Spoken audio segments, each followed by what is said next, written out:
Pekabaran pelajaran Sahabat sepanjang 1 minggu ke depan berjudul Yesus dalam tulisan Petrus.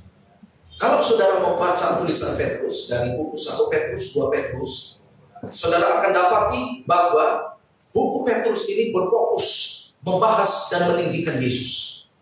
Petrus meninggikan Yesus sebagai penekanan utama dari tulisan.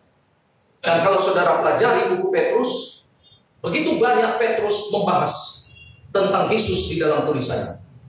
Pada awal pembukaan dari buku Petrus, dari 1 Petrus, kalau saudara baca 1 Petrus pasal 1 ayat yang ke-1, Petrus mengatakan bahwa dia adalah rasul yang diutus, rasul daripada Yesus Kristus. Jadi saudara lihat pembukaan pun dia sudah membahas tentang siapa? Tentang Yesus. Kalau saudara baca 1 Petrus 5 ayat 14, Petrus katakan damai sejahtera menyertai kamu sekalian yang berada dalam Kristus Yesus. Jadi Petrus senantiasa menekankan mengenai Yesus. Jadi saudara, tema kunci daripada tulisan Petrus itu sebetulnya adalah siapa? Yesus. Tema daripada tulisan Petrus. Pelajaran Sahabat sepanjang minggu ke depan ini, 1 minggu ke depan, Petrus menekankan ada 5 poin penting tentang Yesus. Poin yang pertama yang Petrus tekankan tentang Yesus, Petrus katakan kematian Yesus sebagai korban bagi orang yang berdosa. Poin yang pertama.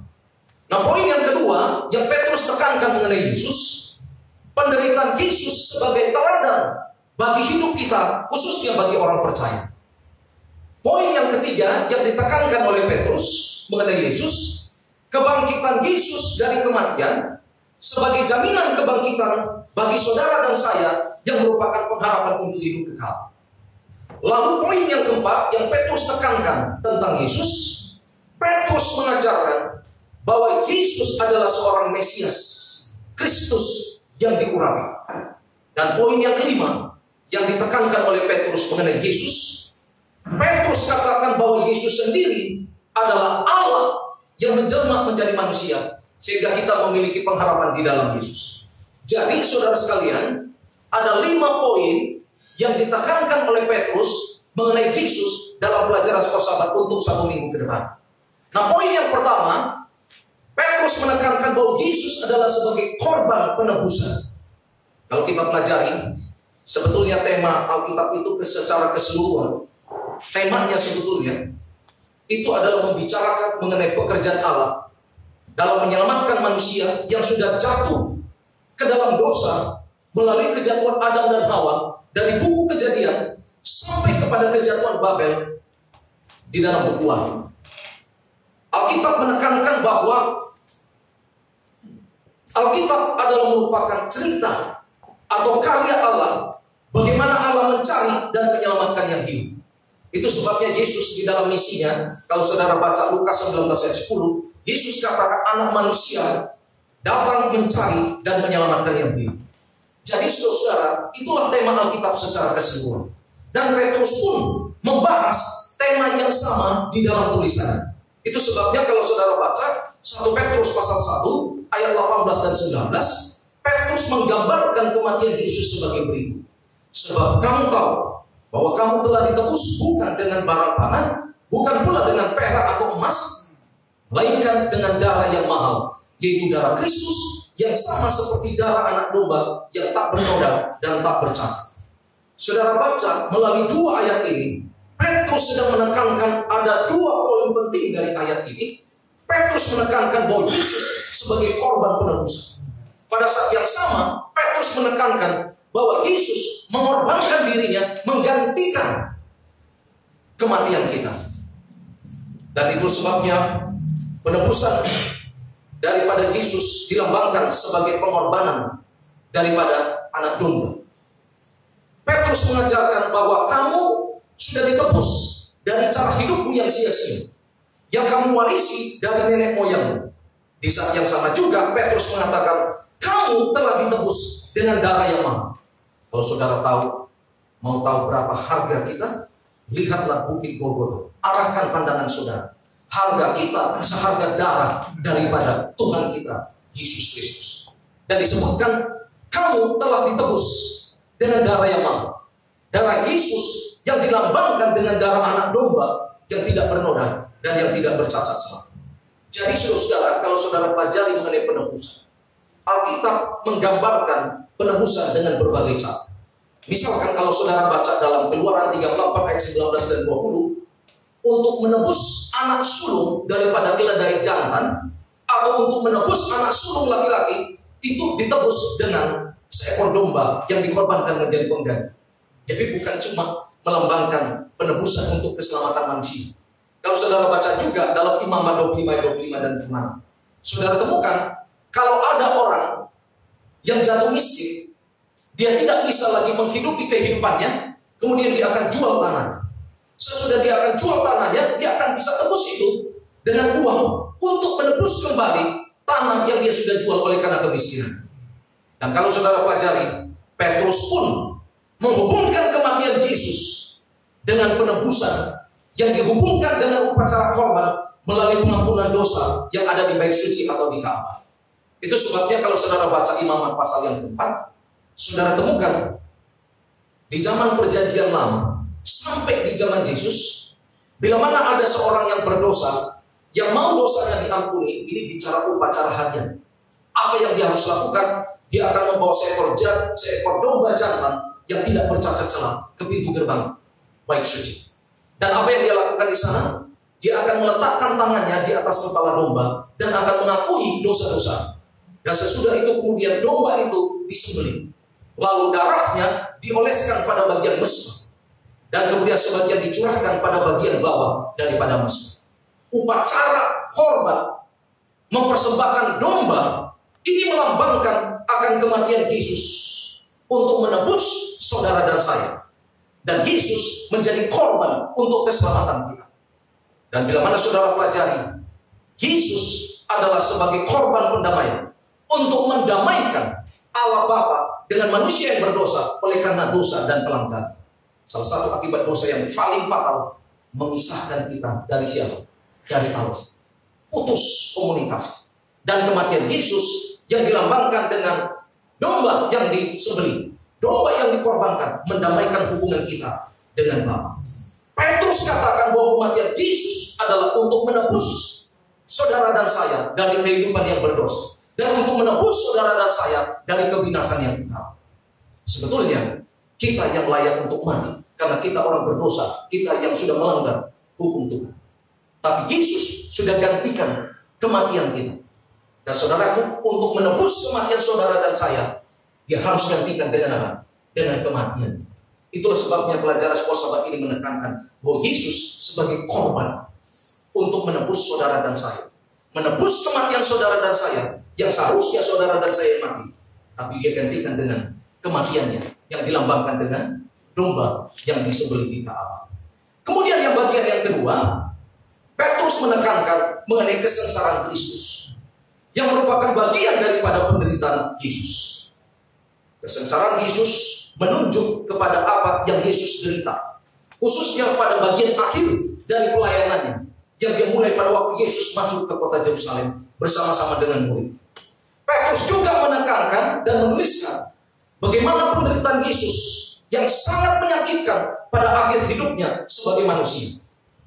Yang menjadi pertanyaan, apa yang merupakan sengsara dan penderitaan daripada Yesus? Kalau saudara baca 1 Petrus 2:24, Petrus mengatakan bahwa Yesus memikul dosa kita di dalam tubuhnya, supaya kita yang telah mati terhadap dosa menjadi hidup dalam kebenaran. Inilah ayat inti daripada pelajaran sekolah sahabat.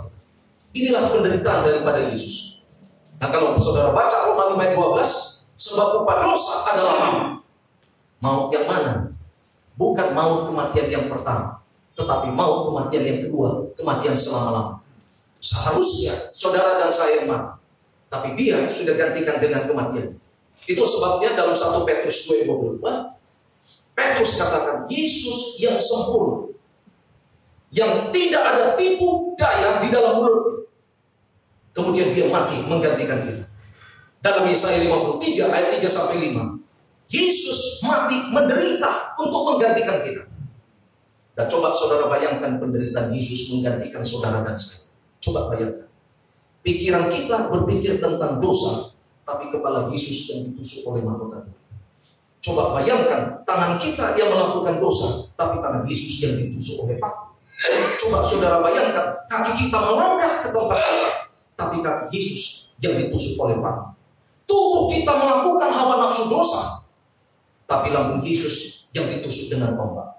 Lidah kita mengucapkan dusta, mengucapkan dosa, tapi lidah Yesus yang meminum empedu yang pahit. Bukankah itu kematian pengganti yang seharusnya saudara dan saya yang mati? Itulah sebabnya Yesus betul-betul menderita, menggantikan kematian saudara dan saya. Dan Ellen G. White katakan dalam buku Alpha dan Omega, jilid 6, halaman 404 sampai 405, dia katakan perasaan akan dosa yang membawa murka Allah ke atas Yesus sebagai pengganti. Itulah yang menjadikan cawan yang diminumnya sangat pahit dan menghancurkan hati daripada anak Allah. Saudaraku, inilah yang membuat Yesus menderita sengsara buat saudara dan saya. Sebetulnya yang membuat Yesus menderita di kayu salib bukan sekedar paku yang menusuk tangan, bukan sekedar paku yang menusuk kaki, bukan sekedar tombak yang menusuk lambung, bukan sekedar mahkota duri yang menusuk kepalanya, tetapi membuat Yesus yang paling menderita oleh karena beban dosa seisi dunia ditanggungkan kepada Yesus. Dan Alkitab katakan Yesus yang tidak mengenal dosa dijadikan dosa.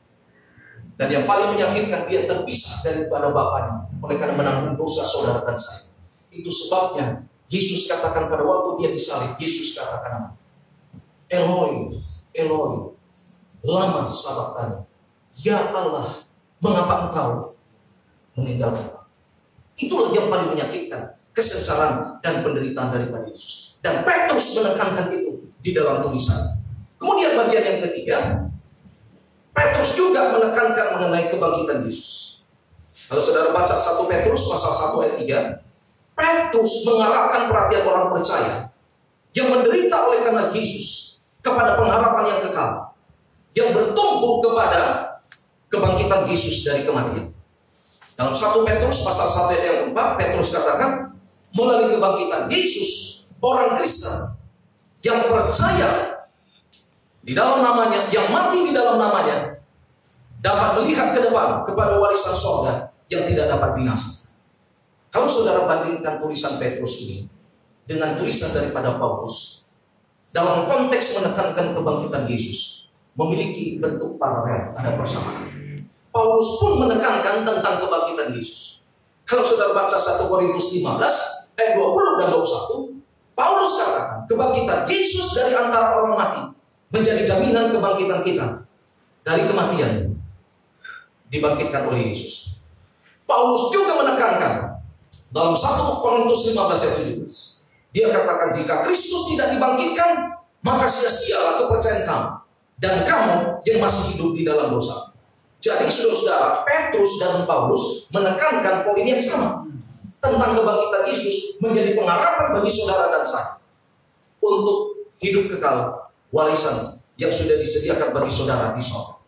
Jadi saudara-saudara, segala sesuatu yang Yesus lakukan selama di dunia sebetulnya intinya kebangkitan. Kalau Yesus tidak bangkit, maka sia-sialah kepercayaan. Percuma kita beribadah. Kebangkitan Yesus ini menjadi harapan bagi saudara dan saya. Amin. Dan bagi orang Kristen, Alkitab katakan kematian hanyalah tidur sementara. Apa bedanya orang yang hidup tidur lalu dengan orang yang mati tidur? Apa bedanya? Kalau orang yang hidup, dia tidur, dia masih bernapas dan bermimpi. Tapi orang yang mati, dia tidur, dia tidak bernapas dan tidak bermimpi. Dan Alkitab katakan kematian orang Kristen yang percaya kepada Yesus ibarat tidur sementara. Dan pada waktu Yesus datang untuk yang kedua kalinya, mereka yang mati di dalam namanya akan mendengar suaranya dan keluar dari kubur untuk menerima hidup yang kekal. Kemudian bagian yang keempat yang Petrus tekankan mengenai Yesus, Petrus katakan bahwa Yesus sebagai Mesias. Kalau saudara baca dalam Matius 16 ayat yang ke-16, pada waktu Yesus bertanya, siapakah aku ini? Lalu Petrus memberikan jawaban. Petrus katakan, engkau adalah Mesias, Anak Allah yang hidup. Nah, kalau saudara pelajari, Yesus Kristus ini adalah Mesias. Kata Kristus itu berasal dari bahasa Yunani Christos, yang artinya yang diurapi. Tetapi kata Mesias itu berasal dari kata Masyiach, yaitu bahasa Ibrani, yang artinya yang mengurapi. Jadi dengan kata lain, ketika Petrus katakan engkau adalah Mesias, itu artinya Yesus adalah orang yang diurapi. Pada saat yang sama, Yesus orang yang mengurapi. Inilah arti kata daripada Mesias. Nah, kata Masyiach dalam bahasa Ibrani ini sebetulnya ini digunakan dalam berbagai konteks di Perjanjian Lama. Kata Masyiach juga menunjuk kepada raja kafir di Perjanjian Lama, itu Raja Kores di Perjanjian Lama. Itu sebabnya kalau saudara baca Yesaya 40, Raja Kores, raja orang kafir yang diurapi oleh Tuhan. Jadi itu kata Mesias tadi, Masyiach. Bayangkan orang kafir, Raja Kores diurapi oleh Tuhan. Inilah asal kata daripada Masyiach dalam Perjanjian Lama. Dan dia diurapi oleh Tuhan untuk menyelamatkan bangsa apa pada waktu itu, Raja Kores? Bangsa Israel dari pembuangan. Dan bila mana saudara pelajari, Petrus juga ketika dia menyebut Yesus sebagai Mesias, sebetulnya kata yang Petrus tekankan adalah Masyiach dalam kitab Ibrani. Artinya dia adalah orang yang diurapi dan di saat yang sama orang yang mengurapi. Nah, kalau saudara perhatikan, ketika Petrus katakan bahwa Yesus adalah Mesias pada saat itu, sebetulnya Petrus sendiri pun belum tentu memahami sepenuhnya arti sebutan Mesias pada waktu dia mengucapkan itu. Bukan cuma Petrus yang belum mengerti sepenuhnya, bangsa Israel pun banyak yang belum mengerti sepenuhnya tentang Mesias. Itu sebabnya kalau saudara baca Alkitab, pada waktu Yesus bertanya siapakah aku ini, ada yang katakan Yesus adalah nabi yang akan datang. Ada yang katakan bahwa Yesus adalah Mesias. Ada juga yang katakan bahwa Yesus adalah orang yang datang dari Galilea. Ada juga yang katakan bahwa Yesus adalah keturunan raja, keturunan daripada Daud, Raja Daud dari kota Betlehem. Tetapi kebanyakan bangsa Israel di Perjanjian Lama sampai kepada di zaman Yesus, mereka selalu berpikir bahwa Yesus itu adalah keturunan daripada Raja Daud. Kenapa mereka berpikir seperti itu? Karena pada waktu itu situasi politik terjadi. Pada waktu itu saudara-saudara, orang-orang Yahudi bangsa Israel ini sedang dijajah oleh kerajaan Romawi. Mereka dipaksa untuk membayar pajak. Dan ketika Yesus lahir, mereka tahu dari garis keturunan Raja Daud, mereka berharap Yesus akan melakukan seperti Raja Daud melakukan kepada bangsa Israel. Dan coba saudara bayangkan bahwa mereka mengharapkan bahwa Yesus akan mengalahkan musuh-musuh orang Yahudi, yaitulah orang Romawi yang menjajah mereka dan memaksa mereka untuk membayar pajak. Tetapi justru sebaliknya, gantinya orang Yahudi mengharapkan Yesus mengajak bangsa Israel bertempur dengan kerajaan Romawi, tapi justru Yesus yang disalibkan oleh siapa? Orang Romawi. Dan orang Yahudi tidak bisa terima. Kenapa? Karena mereka mengharapkan Yesus bukan sebagai seorang Mesias rohani, spiritual Mesias. Tapi yang mereka harapkan bahwa Yesus adalah seorang political Mesias, Mesias politik yang akan membebaskan mereka dari belenggu penjajahan Roma. Mereka tidak pernah mengharapkan bahwa kehadiran Yesus sebagai garis keturunan daripada Daud, sebagai Mesias rohani yang akan membebaskan mereka dari belenggu yang lebih kejam, dari belenggu penjajahan Roma, yaitu belenggu penjajahan dosa. Mereka tidak pernah mengharapkan. Itu sebabnya mereka tidak terima Yesus pada waktu Islam. Nah, saudara sekalian, pada awalnya ketika Petrus menyebutkan Yesus Mesias, dia sendiri pun belum mengerti sepenuhnya apa artinya Mesias. Tetapi pelajaran sahabat kita menekankan, pada saat Petrus menulis bukunya 1 Petrus dan 2 Petrus, akhirnya dia sudah bisa memahami bahwa Yesus adalah Mesias. Misinya adalah menyelamatkan manusia dari dosa-dosa. Sesudah dia menulis buku, dan terbukti Petrus menyebut Yesus dalam tulisannya 1 Petrus dan 2 Petrus sebanyak 15 kali membahas tentang Yesus di dalam tulisan. Kemudian yang berikutnya, yang kelima terakhir, apa yang Petrus tekankan mengenai Yesus? Petrus bukan cuma menekankan Yesus sebagai Mesias, tapi Petrus juga menekankan Yesus sebagai ilahi, sebagai Tuhan.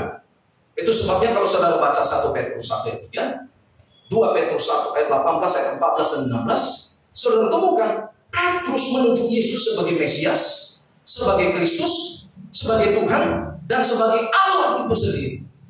Itu sebabnya 1 Petrus 1 ayat 3, Petrus menjelaskan, terpujilah Allah dan Bapa Tuhan kita Yesus Kristus.